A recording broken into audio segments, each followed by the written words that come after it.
Hello friends and welcome back to r/ProRevenge. Let's start our video with a story in which beggars started a real war for the tomatoes that our OP was growing. But before we begin, don't forget to subscribe to our channel if you're new here and turn on notifications so you don't miss a new video every single day. Here we go. That's all we get? Backstory. So every year, me and my girlfriend grow a garden. Our situation is different than most people who garden. Our home is not hooked into a well or public utility, so the house's rainwater collection via gutters off houses and porches, and I haul water to support the house and the garden when it's dry. Every year the garden gets bigger and we try new veggies and expand the favorites. It's all organic with no weird chemicals. A lot of work goes into it, and we love it. At a point, we get tired of canning and preserving tomatoes. Can only eat so many. I take boxes and boxes to work and hand them out to anyone who wants them. I love when people enjoy them. Every year, I have people asking me how my garden is and truly interested, and they know it gets me pumped talking about it. Currently happening. This year, my girlfriend's mom and stepdad talked about how puny my plants looked and blah blah. For months they did this and also talked about how we should do all these different things to improve it, like they are. Well, about 2 weeks ago, they asked about our garden and if we had any extra tomatoes because none of their plants produced. Me, being the guy I am, I said, of course, we'll bring them over tomorrow. We then drove over the next day with 3 boxes of tomatoes, about 10 dozen or so of big, beautiful, slicing tomatoes. These were even ones I kept for myself to can, but said, what the hell, I can pick myself more tomorrow. When we gave them these, the first thing they said to me was, this is all we get? I then told them, yeah, a lot of other people are looking forward to some tomatoes too. They were not pleased and acted all pissy the rest of the visit. Fast forward to today, I get a text from the girlfriend's stepdad. Hey, we want to buy all your tomatoes. I didn't see this message as I was enjoying myself in the garden. When I get to my phone, it's blown up by the girlfriend's mother saying, did you get Daryl's message? Hello? Stop giving away those tomatoes. We want them all. I bet you're not answering because you're giving away our tomatoes. My response was, sorry, I couldn't take your call. I was delivering the last of our tomatoes to the soup kitchen. They're always so grateful for any fresh produce we grow.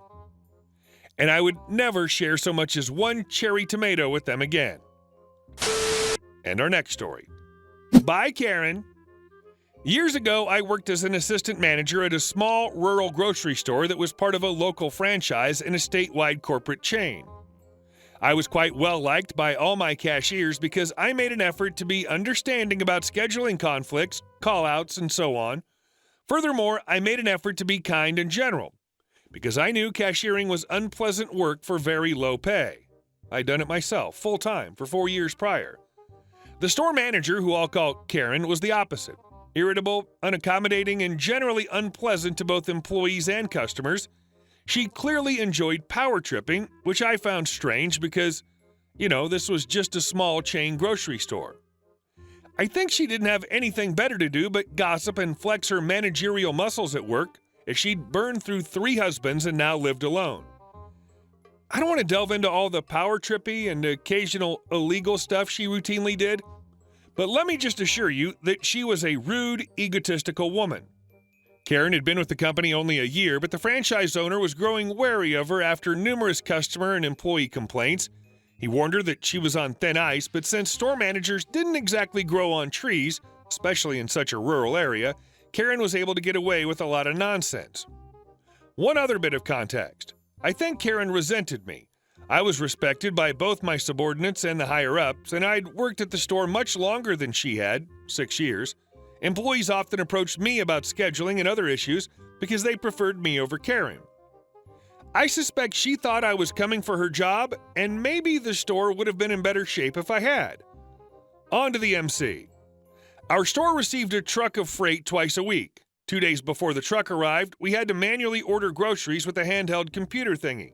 We did not auto-order like most bigger stores. It was tedious work, but since the store was pretty small, it usually only took 2 hours or so to go around and scan each item for ordering. Afterwards, the meat and produce clerks would enter their portion of the order, and the whole thing would be uploaded into the office computer. The ordering manager, usually either Karen or myself, would then review the order for errors. When all that was done, the manager needed to click the big green Submit button at the bottom of the page. Karen always forgot to press this button. Always. Since the very first week that I helped train her, she forgot to click the button to submit, and I would need to go behind her back to either click it myself or remind her to do so. I can count on one hand how many times she remembered by herself. She didn't like me reminding her, and honestly, I felt like I shouldn't have to because it really wasn't my job, and it enabled her bad habit. But if that button was not clicked, no freight would arrive, and it'd be a disaster for the store, so I accepted my fate and continued to remind her again and again and again. You can probably see where this is going. One fateful day, the order was taking longer than usual. It was 2 days before a big sale, and the truck we were getting was quite large, full of special promotional items. This particular promotion was generally quite successful in drawing in customers and producing large sales volume for our store. We tripled our usual sales during the previous promotion. The store typically did $10,000 worth of sales per day. This promotion had resulted in over $30,000 in sales on the busiest day. It was the worst possible time to F up. The meat and produce clerks had completed their portion of the order, and Karen was almost done with the grocery and general merchandise. I'd been reminding her throughout the day to not forget to review and submit the order.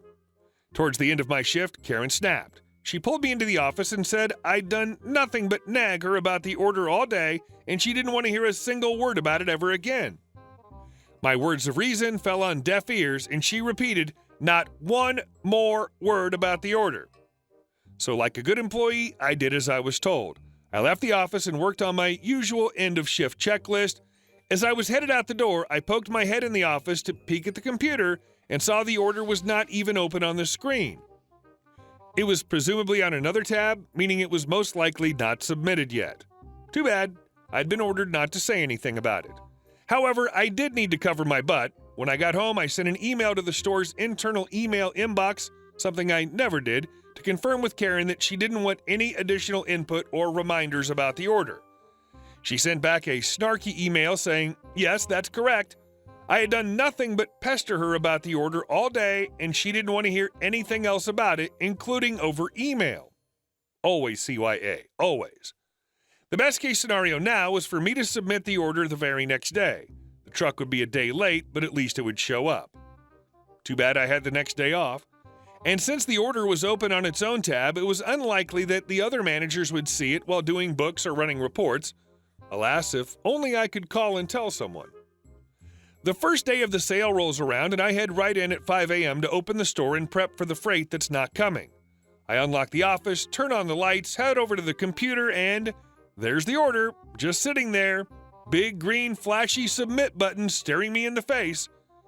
Even if I submitted the order at that very moment, it was too late. The truck couldn't be here for 2 days, and this was a 3-day sale.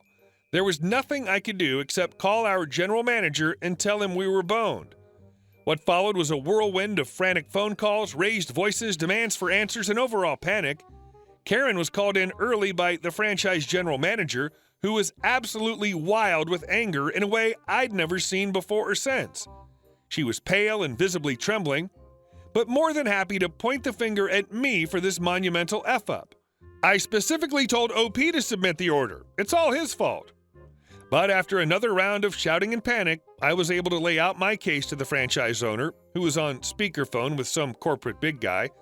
I said that Karen routinely needed reminding to manually submit the order, and that I'd reminded her numerous times that day to not forget the order for the big sale.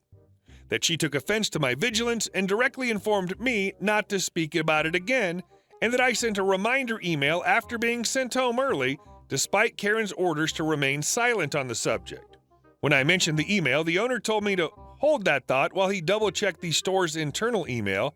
It was some kind of open inbox. He read the exchange between Karen and I and said, "Oh my God, Karen Smith, what have you done?"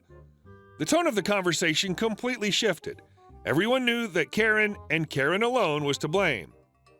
The sale was, of course, a complete cluster F. We had a sea of understandably very PO'd customers, some of whom had traveled from over an hour away for this promotion. I was consistently surprised by how often people did this, but it was a very rural area and some of the deals were pretty good, particularly on meat. Corporate was able to arrange for an emergency partial truck to come the next day. The sale was extended an extra day, but a great many customers simply left in disgust with no interest in returning. Shameless plug for myself, I took over Register 1 as a cashier so that I, not one of the cashiers that had no hand in this, would bear the brunt of the customer's anger. As for Karen, she was very quiet and subdued, spending the next few days isolated in the office. She spoke maybe 5 words to me in total. I think she knew that she was done for. We were expected to make record sales. Instead, we came out only slightly above a typical busy weekend. In a conversation with the general manager a couple months later, he informed me that they estimated that the store missed out on at least $15,000 in sales, probably more. Sure enough, the franchise owner and general manager made the 6-hour drive from their home store to fire Karen a few days after the sale ended. It was a swift and unceremonious affair. They were waiting for her in the early morning light when she showed up for opening. Poetic, no? The front-end manager and I were given temporary custody of the store while they searched for a new manager. I was offered the position but gracefully declined.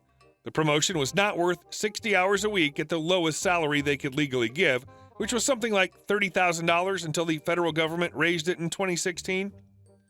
We ran the place happily for a couple of months until we got a new, much more sane manager. The franchise owner suddenly found the money to upgrade to an auto-ordering system shortly after the debacle. You were awesome for protecting the others. Hey guys, thank you all for watching the video, and I'll see you in the next one.